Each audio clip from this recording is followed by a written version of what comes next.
Good morning बच्चों। आज हम वर्कशीट 88 जो कि क्लास 9th के लिए आज हम पार्ट चुनावी राजनीति का रिवीजन वर्क करेंगे। आइए चलिए देखते हैं आज की वर्कशीट में हमें क्या क्या दिया है। तो आज की वर्कशीट में हमें मल्टीपल चॉइस के क्वेश्चन आंसर दिए गए हैं और पैराग्राफ दिया गया है और उसके बाद कुछ प्रश्न उत्तर दिए गए हैं जिनको अपनी किताब में से पढ़कर आपको सॉल्व करने की कोशिश करना है। आइए चलिए देखते हैं पहला प्रश्न। प्रश्न 1, हमारे देश में चुनाव साधारणतः कितने वर्षों में होते हैं? तो बच्चों इसका उत्तर है 5 वर्ष। आइए चलिए देखते हैं प्रश्न 2, सांसद और विधायक में कोई एक अंतर लिखिए। तो बच्चों हमें बताना है कि सांसद कौन। जो लोकसभा चुनाव में क्षेत्र में जीते हुए प्रतिनिधि को सांसद कहते हैं। इन्हें एमपी भी कहा जाता है, मेंबर ऑफ पार्लियामेंट।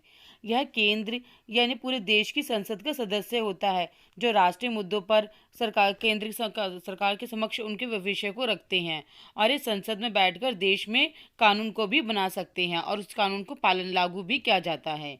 आइए चलिए देखते हैं विधायक किसे कहते हैं। जो विधायक जो होता है वो विधानसभा जो राज्य में होती है उसका मेंबर होता है। विधायक का कार्य होता है राज्य और राज्य सरकार के लिए कार्य करना, यानी वो राज्य सरकार के अंडर होता है और विधायकों की सहमति से ही विधानसभा में बना कानून जो है लागू होता है, वो भी केवल राज्य के लिए होता है और सांसद वाला पूरे देश के लिए लागू होता है। आइए चलिए देखते हैं अगला प्रश्न। प्रश्न 3, एमएलए का शब्द का विस्तारित रूप क्या है? तो बच्चों एमएलए की फुल फॉर्म बतानी है। जो इसका उत्तर है मेंबर ऑफ लेजिस्लेटिव असेंबली, यानी विधानसभा। विधायक जो कि हमारी विधानसभा का होता है और मेंबर ऑफ पार्लियामेंट उसे सांसद कहा जाता है और नौकरशाह जो यानी कि आईएएस ऑफिसर आईपीएस ऑफिसर होते हैं। आइए चलिए देखते हैं अगला प्रश्न। प्रश्न 4, लोकतंत्र में चुनाव क्यों जरूरी है? क्योंकि बच्चों अगर लोकतंत्र में चुनाव होंगे तभी तो हम सही सरकार का चयन कर सकेंगे और इससे क्या चुनाव में भागीदारी से लोगों को वोट का अधिकार, समानता का अधिकार मिलता है और बच्चों चुनाव होने से हम सही सरकार का निर्माण करते हैं जो हमारे देश के और हमारे नागरिकों के हितों में कानून को बनाते हैं जिससे हमारे देश का विकास होता है। इसलिए लोकतंत्र में चुनाव होना जरूरी है। आइए चलिए देखते हैं अगला प्रश्न।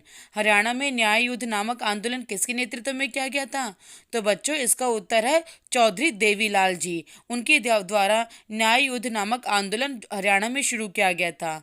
आइए चलिए देखते हैं अगला प्रश्न। जो इसके बाद हमें एक पैराग्राफ दिया गया है जिसे पढ़कर उत्तर देने हैं। चुनावी प्रतिद्वंद्विता का यही अर्थ है।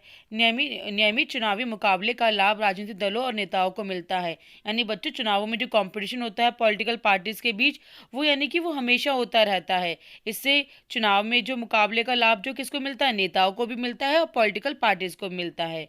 वे जानते हैं कि अगर उन्होंने लोगों की इच्छा के अनुसार मुद्दों को उठाया तो उनकी लोकप्रियता बढ़ेगी, यानी कि उनकी लोकप्रियता का बढ़ेगी क्योंकि अगर वो जनता के विषयों को उठाते हैं अपनी पार्टीज का मुद्दा बनाकर और अगले चुनाव में उनकी जीत जरूर बढ़ेगी। लेकिन यदि वे अपने कामकाज से मतदाताओं को संतुष्ट करने में असफल रहते हैं तो वे अगला चुनाव नहीं जीत सकते। वो जानते हैं कि हम अगर जनता के मनपसंद कार्य नहीं करेंगे जिनकी उन्हें ज़रूरत है, जिनसे उनका विकास होता है, तो वो अगले चुनावों में वो जीत नहीं सकते। इसीलिए पॉलिटिकल पार्टीज भी सोच समझ के कार्य करती हैं। आइए चलिए देखते हैं प्रश्न 1, नियमित चुनावी मुकाबले का क्या लाभ है? तो बच्चों इसका लाभ क्या होता है? चुनावी जो मुकाबले का लाभ क्या होता है बच्चों? इससे राजनीतिक पार्टीज और नेताओं को लाभ मिलता है कि वे जनता की इच्छा के अनुसार मुद्दों को उठाकर और अपनी पार्टी की जीत करा सकें। तो बच्चों इसका उत्तर जो है आपको दूसरी लाइन में मिल जाएगा।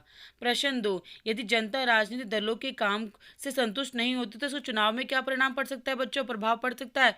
तो अगले चुनाव में वो पॉलिटिकल पार्टी जीत नहीं सकती क्योंकि अगर वो जनता उनके कामों से संतुष्ट नहीं होगी तो उनको वोट भी नहीं देती है। तो बच्चों इसका उत्तर तीसरी चौथी लाइन में है। प्रश्न 7, चुनावों में मतदाता कई तरीकों से चुनाव करते हैं। कथन के समर्थन में कोई 3 उदाहरण लिखिए। इसमें बताना है कि वोटर्स कैसे चुनाव करते हैं। जिस सही नेता को चुनाव करते हैं उसकी पूर्ण जानकारी प्राप्त करते हैं और सही सरकार के निर्माण में योगदान देते हैं और बच्चों जो वोटर्स के पास अपना वोट का अधिकार होता है उसका सही प्रयोग करते हैं जिससे कि जनता लोकतांत्रिक सरकार बनाने में मदद करती है और सही निर्णय को बढ़ावा देती है जनता, क्योंकि वो सही नेता का चुनाव करती है, सही सरकार का निर्माण करती है। इस प्रकार वो कई तरीकों से चुनाव करते हैं। आइए चलिए देखते हैं प्रश्न 8। प्रश्न 8, क्या बिना चुनाव के भी लोकतांत्रिक ढंग से प्रतिनिधि का चुनाव किया जा सकता है? यदि हाँ तो कैसे और यदि नहीं तो क्यों नहीं? तो बच्चों मेरे अनुसार तो नहीं, क्योंकि बिना चुनाव के हम लोकतांत्रिक ढंग से प्रतिनिधियों को चुनाव नहीं कर सकती, क्योंकि यदि चुनाव होंगे तो हमें वोट देने का अधिकार मिलता है और कई राजनीतिक दलों के बारे में जानकारी मिलती है कि कौन सी पॉलिटिकल पार्टी अच्छी है, किसने जनता के हितों के लिए पॉलिसीज बनाई है और बच्चों उम्मीदवार की हम जानकारी प्राप्त कर सकते हैं, क्योंकि सभी उम्मीदवार अपना जब फॉर्म भरते हैं मतलब कि चुनावों में खड़ा होने के लिए, तो इससे उनकी जानकारी प्राप्त कर सकते हैं। और सबसे बड़ी बात, चुनाव प्रक्रिया के द्वारा ही सही सरकार दोबारा बनाने का मौका मिलता है। तो बच्चों सही सरकार के निर्माण के लिए चुनाव होना ज़रूरी है। इसीलिए बच्चों बिना चुनाव के हम प्रतिनिधियों का चयन नहीं कर सकते। और बच्चों चुनाव में कई पॉलिटिकल पार्टीज के हमें विकल्प मिलते हैं कि कौन सी अच्छी है कौन सी नहीं। तो इसीलिए हमारे लिए चुनाव होना बहुत ज़रूरी है। आइए चलिए देखते हैं प्रश्न 9। किन आधारों पर चुनाव को लोकतांत्रिक बनाया जा सकता है? तो बच्चों चुनाव लोकतांत्रिक तभी होंगे जब हर किसी व्यक्ति को वोट का अधिकार होगा और प्रत्येक व्यक्ति के वोट का समान महत्व होगा, चाहे वो वोट कोई भी व्यक्ति दे। चुनाव में मतदाताओं को अपनी पसंद के उम्मीदवार चुनने का विकल्प हो, तभी चुनाव लोकतांत्रिक हो सकते हैं। उन पर कोई दबाव न डाला जाए और चुनाव का जो अवसर है नियमित अंतराल में मिलता रहे, यानी प्रत्येक 5 वर्ष में चुनाव होने ज़रूरी हैं। और बच्चे चुनाव स्वतंत्र और निष्पक्ष होने चाहिए, उनमें किसी भी प्रकार का भेदभाव या रिश्वत या लालच की प्रक्रिया नहीं होनी चाहिए, तभी हमारे देश में चुनावों को लोकतांत्रिक बनाया जा सकता है। आइए चलिए देखते हैं प्रश्न 10। प्रश्न 10, आपके अनुसार राजनीतिक दलों द्वारा चुनाव लड़ने से समाज को क्या लाभ होता है? तो बच्चों जब पॉलिटिकल पार्टी चुनाव लड़ती हैं तो वो उसी समाज के अनुसार पॉलिसीज बनाती हैं, नीतियाँ बनाती हैं और उनके विकास करने का मौका मिलता है। और बच्चों इससे राजनीतिक दलों को जानकारी प्राप्त होती है और समाज के सामने कई विकल्प आते हैं कि हम किसी भी पार्टी को चुन सकते हैं जो जनता के अनुसार उसकी इच्छाओं का सम्मान करे, उसके अनुसार विकासात्मक कार्यों का वादा करे। और बच्चों इससे जो राजनीतिक दल जब चुनाव लड़ते हैं तो इससे तानाशाही पार्टी को कम करने में सहायता मिलती है, ताकि हमारे देश में लोकतंत्र की स्थापना हो। इसीलिए राजनीतिक दलों द्वारा चुनाव लड़ने से समाज को बहुत लाभ होता है। इसीलिए जब भी वोट हो हमें अपना वोट का सही अधिकार का सही प्रयोग करना चाहिए और सही पार्टी को चुनना चाहिए। बच्चों अगर आपको हमारी वीडियो पसंद आए, समझ आए तो इसे लाइक और सब्सक्राइब ज़रूर करें। Thank you.